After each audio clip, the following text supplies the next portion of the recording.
Leader, বোর্ডের যা পরিস্থিতি, ভোটার খুঁজি তিতি দিতে।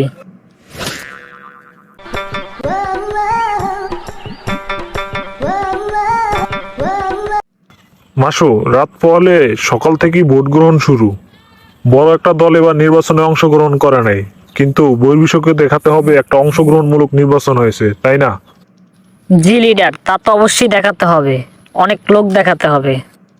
তাহলে আমাদের করণীয় কি? অবশ্যই অনেক লোক অংশগ্রহণ করতে হবে এবং 60-70% লোক উপস্থিতি দেখাতে হবে। না হয় বহির্বিশ্ব আমাদের এই সরকারকে স্বীকৃতি দিবে না।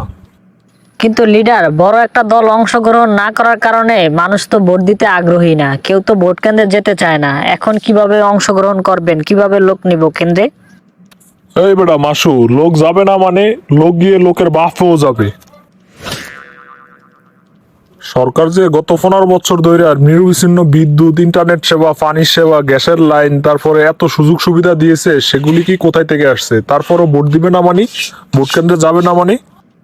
লিডার, বাঙালি জাতি তো হলো অকৃতজ্ঞ জাতি, ওরা তো প্যাডের নিচে গেলে আর কিছুই মনে রাখে না, অনগর তো এগুলো কোনো কিছু মনে নেই। শুধু কি এগুলাই? কত রকমের ভাতা, বয়স্ক ভাতা, বিধবা ভাতা, প্রতিবন্ধী ভাতা, জেলে ভাতা, তারপর কত রকমের কার্ড, 10 টাকায় চাল, এত কিছু পাওয়ার পরও পাবলিক ভোট দিতে যাবে না, তার মানে কি?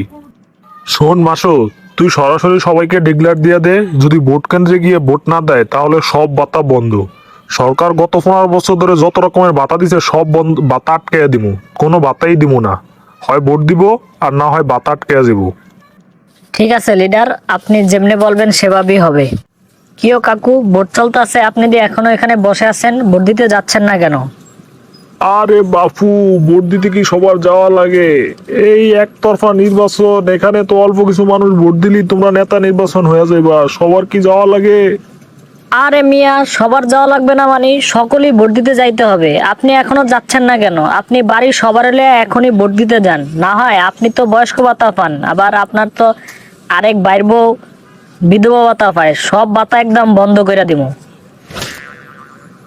গত 15 বছর ধরে সরকার থেকে এত এত সুবিধা নিতেছেন আর সরকারকে ভোট দিতে যাইবেন না, এটা তো হইতে পারে না।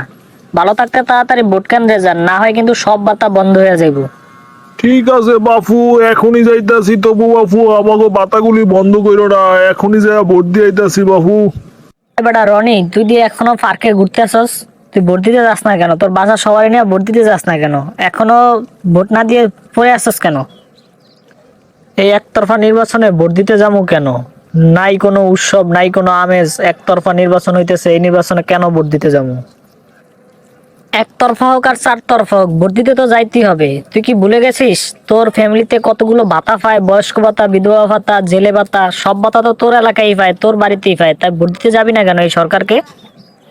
এ বেটা, ভাতাগুলি যে দেয় সেগুলি কি তো সরকার বাপের বাড়ি থেকে আইনা দেয় না দাদার বাড়ি থেকে আইনা দেয়? সেগুলো তো আমাদের ট্যাক্সের টাকা, আমাদের করের টাকা, সেই টাকা দিয়ে আমাদেরকে ভাতা দেয়। সেটি আবার তোর সরকারের টাকা হইলো কই থেকে?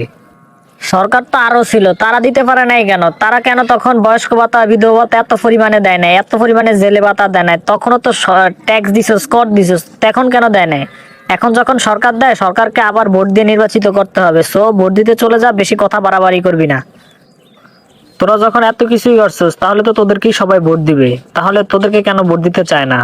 তো কেন সুষ্ঠু নির্বাচন দেস না, সবার নিয়ে নির্বাচন করস না? তোরা তো সবকিছুই করছিস, তাই ভোট তো তোরাই পাওয়ার যোগ্য। তাহলে এত সুষ্ঠু ভোট দিতে এত ভয় কিসের? এত কথা বুঝি না রনি, তাড়াতাড়ি ভোট দিতে যা, না হয় তোর অনেক খবর আছে, শেষে পরিণতি অনেক ভয়াবহ হবে। লিডার, ভোটের যা পরিস্থিতি, ভোটার খুঁজি তিতি দিতে। আমাদের গল্পগুলো যদি আপনাদের কাছে ভালো লেগে থাকে তাহলে অবশ্যই কমেন্ট করে জানাবেন, এবং আমাদের পেজটাকে একটা ফলো দিয়ে দিবেন এবং ইউটিউব চ্যানেলটাকে একটা সাবস্ক্রাইব করে দিবেন। আপনাদের লাইক, ফলো এবং সাবস্ক্রাইবই আপনাদের জন্য নতুন নতুন ভিডিও দেওয়ার অনুপ্রেরণা পাই। সকলের জন্য ভালোবাসা ও বিরাম।